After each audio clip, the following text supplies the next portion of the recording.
Yes, guys, I'm back from the Hampshire Rose Bowl, a GS Bowl, whatever they want to call it, down in Southampton, where West Indies have lost their second game of the World Cup to England. Absolute battering, if we're going to be honest. But I ain't even going to go too deep into that right now.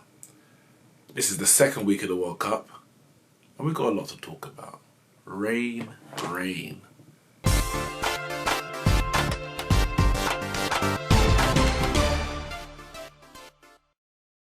Now, I'm not going to blame the ICC because they pick a venue years in advance, and as long as the grounds are ready, transport, etc., that's the things that are in their control. The weather is not. But when you have a World Cup in England, you always run this risk. We have had so many abandoned or no result games. And we're not even halfway through the tournament yet. It's actually a farce. Cricket is looking like an amateurish sport. This is the World Cup, the biggest event in your sporting calendar. And we're not even getting results. Every minute, no result, game abandoned. And there's one thing that I saw that the ICC can control. In Sri Lanka, they've got a thing where they cover the whole pitch with tarpaulin or whatever the covers they use, so that when the rain does stop, all you have to do really is clear the pitch of the covers, and you're ready to go. But we don't seem to want to do that in the World Cup. They cover the actual wicket and the run-up area, just the surrounding pitches, surrounding wickets. But the whole field is left open to the elements. And then when the rain has stopped, then you get this case where they go out, they check if the playing area is safe, if the grass is wet and X, Y, Z, and then, all right, we need another inspection in half an hour, or another inspection in half an hour. If you cover the pitch in the first place because you know the rain's coming, it's been raining all week, then when the rain stops, you're ready to play because the pitch will be dry, the ground will be dry. But, as I said, the weather is something that can't be controlled. It just left a very, very sour taste in my mouth, especially in the second week. It's a massive week. Everyone's played a few games before the second week of the World Cup started, knowing what they need to do to put themselves in a position to get through to the knockout stages, and the weather interrupts. It's literally win the toss and swim first. The ninth game of the group was Bangladesh versus New Zealand. New Zealand won that by 2 wickets with 17 balls left to go. That was New Zealand maintaining their unbeaten start. And as it stands, they are now top of the table because they're still unbeaten. Now, I ain't going to say I didn't expect this because the results that they've had, the teams they've beaten is what you've expected, but to see them top is still a bit strange. Things will pan out as the group stage progress, but they are top as it stands, and they're looking good, especially their bowling is looking very, very strong. If they win the toss, they're inevitably going to put the opposition in, restrict them to a low total, and try and chase it down. The next game was Australia versus West Indies, and this one, it hurt me, man, because on the back of that Pakistan victory, this game was also at Trent Bridge in Nottingham, and we had them 38 for 4, Australia. Then we had them 79 for 5, 146 for 6, I think it was. We had them on the ropes. We should have got them out for less than 200 max. 200 tops. We let them get 288. We gave the game away. Nathan Coulter-Nile scored 92 or whatever it was. Took the game away for us. But then even then, we still put ourselves with the bat in positions to win the game and continually threw it away. Bad shot after bad shot. Run out. Oh, it was brainless cricket, senseless. Where we should have been 2 wins out of 2, 4 points on the board, we were now 1 win from 2, and going into the next couple games under pressure to get a result. After that, Sri Lanka versus Pakistan, match abandoned without a ball being bowled. Whatever. England versus Bangladesh. England set a target of 389. Bangladesh couldn't chase it down. At no point did it really. As a matter of fact, from the time England got, you were saying more than 350, you knew it was backs to the wall for Bangladesh. They've got some very good players. We know Sakib Al Hassan is the leading ODI player in world cricket, but him alone is not enough to chase down such a mammoth total. I think we saw centuries in that game from Jason Roy, 153, and Sakib Al Hassan himself, he got 121. So good individual performances in that game. Moving on, we then had India. Actually, before that, Afghanistan versus New Zealand. This was another game for New Zealand, which we expect them to win, and they did win very comfortably by 7 wickets, bowled out Afghanistan for 172. I think Afghanistan had put themselves in a good position, actually, at one point. But they couldn't see and set a big total anyway. And New Zealand saw that out very, very comfortably. India versus Australia, you could say the first mammoth game. For me, as I said at the start, India, Australia with England are the 3 favourites. One to qualify for the semi-finals, and you could say therefore for the trophy itself. So we saw that matchup, India versus Australia, and India looked good. I tell you, India looked good. They made 352 in that game. We had a century from Shikhar Dhawan, and that century was weird because he actually fractured his hand or his finger during the innings, and you could see he was visibly struggling. I think it was in about 29 at the time, and he still went on to make 117.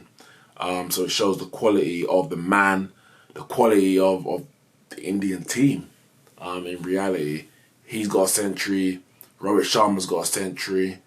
So their main players are really coming to the fore, and of course, Jasprit Bumrah, he had another very good spell of bowling and restricting Australia to 316, so they lost that game by 36 runs. I think when I saw that game, especially after what I saw India do to South Africa, it just cemented my belief that them and England are the favourites for the tournament, and one of them will win it. If it turns out to be the final, of course, that depends on where they finish in the top 4, providing they do go through. But for me, whoever beats England or knocks out England, knocks out India, they will go on to win the tournament. Then we had a big game, South Africa versus West Indies. South Africa have been struggling so far in this World Cup. 3 losses out of 3 going into this game. West Indies on the back of the loss that they gifted to Australia in the second game.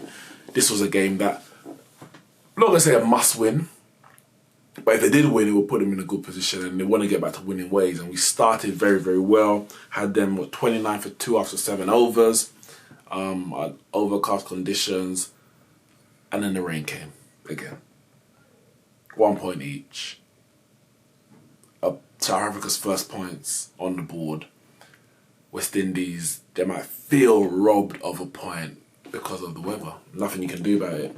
And it just means that then puts pressure on your next game, because if you take it as a head-to-head, so to speak, if you're rivaling the likes of New Zealand or Pakistan or Bangladesh for that 4th position, if they beat South Africa but you only get a point because of the weather, you then have to beat them to kind of even things up again, or win a game against one of the favourites that they weren't under that pressure to do so. So it left me very frustrated.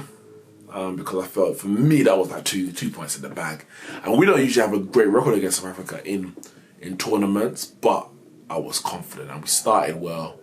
And I was confident that we would have continued that and won the game, but it wasn't to be. Sri Lanka versus Bangladesh, another game for Sri Lanka. Match abandoned without a ball being bowled. I mean, as I said, it's farcical. It's really farcical. Then we had Australia versus Pakistan. Australia made 307. I think we had a century in that game from David Warner. And this was on the back of, he scored a century, I believe it was, in the first game. In one of the previous games. It might be against India, actually. And, or no, it wasn't a century. He scored about 80 odd. And he was criticised for how slow he was going. When this century was at around the ball, basically. And that set up a fairly comfortable victory. 41 runs in the end. 307, not a massive total, but in this World Cup we expected much more runs, but the bowlers have been, I would say it's been a balanced tournament. Bowlers edging it just, I think, because of the conditions, overhead, etc. Little grass on the pitch at this stage of the tournament. As it goes on, it may get more batsman friendly, which is fine.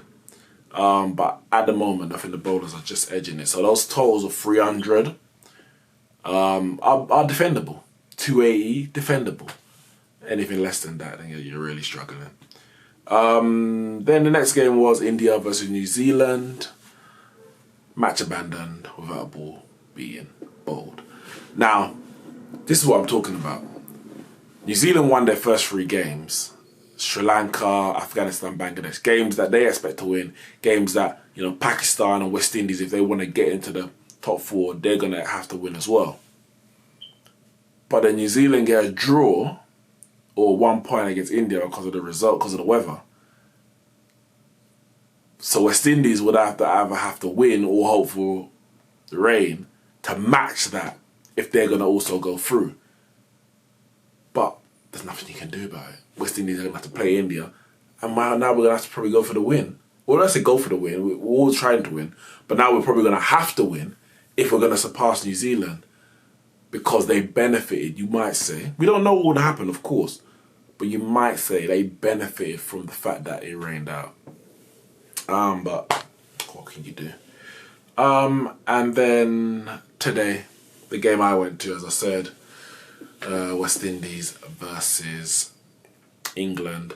And it was just poor. It was poor. The toss was massive. The conditions were massively overcast, favouring the bowlers, and England put the ball in the right spot. First 5 overs went for about 10 runs, 10 for 1. Then we started rebuilding a little bit. Gale was getting to his stride, and he just went too hard. Top edge, a hook down to deep backward, a square leg, and then we were 3 down for about 50 or so, and it was looking at a long way back. But then we had a good partnership between Nicholas Pooran, who's had a very good World Cup thus far, and Shimron Hetmeyer. And for me, I was like, they need to take it to at least 30, and arguably take it to 40 overs, and then we can go for, to push on. I think when Hetmeyer got out, return catch to Joe Root. Joe Root comes into the attack. And how do we gift him a wicket? Not only did we gift him 1 wicket, we gifted him 2 wickets. Hetmeyer and then Holder, both return catches. And from then, the writing was on the wall. From that wicket, from the Holder wicket went, and the wicket just kept collapsing around. Archer picked up 3 against his home native team, West Indies. Playing for England now, of course. Wood picked up 3. Root picked up 2. I think Chris Wokes got 1 or 2 as well. And some poor shots, some very good bowling, but it was just very disappointing. And England cantered to an 8-wicket victory. Joe Root with a century. But they pick up some injuries on the way. Jason Roy and Owen Morgan, the captain, left the field whilst England were fielding. So we'll see what the latest is in terms of that. and their participation going forward in the tournament. We obviously don't want to see the best players ruled out on injury. We want to see a spectacle. But that could have massive implications for England if both of those are out for any serious length of time, because Morgan being the captain and the batsman that he is, and Roy opening up with Bairstow, it disjointed things, both of those injuries, because even though it didn't cost England today, Root opened, which is fine, that can work. Him and Bairstow have a good partnership. But then they put Wokes at 3. And again, the total was very low, so they could, I guess, experiment with that. But I don't know if that's going to work against better bowling attacks, better sides. Butler, Stokes, they're not really number 3 batsmen, so some kind of change will have to come in. I don't know if what their reserve squad is. The likes of Hales might have to come in to replace Roy if those injuries prove long term. But of course, we know that if you take a player out of the team, out of the squad for a reserve player, they cannot come back in. So it's a decision that England may have to make, and we'll see as it goes forward. But as it stands, England have moved up to second in the table behind New Zealand. 7 points New Zealand, 6 for England, Australia, 5 for India, and Sri Lanka with a 1 win and 2 no results. They are on 4 points in 5th. It's tight. It's tight so far. West Indies got a big game on Monday against Bangladesh. It's a must-win game. It's a must-win game because Bangladesh are also vying for a position in that top 4. We need to win that game and get back to, as I said, winning ways.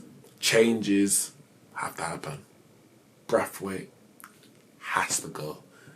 Evan Lewis is on thin ice. He's on thin ice. I wanted him back in the squad, so I ain't gonna dash him where, but he's on thin ice. He ain't looking great. But we need to get back to winning ways on Monday down in Taunton, and I'll be back after week 2 at the start of week 3 of the Cricket World Cup. Leave your comments below. Let me know your thoughts on the second week, how it's gone, and how depressing the rain has been in England.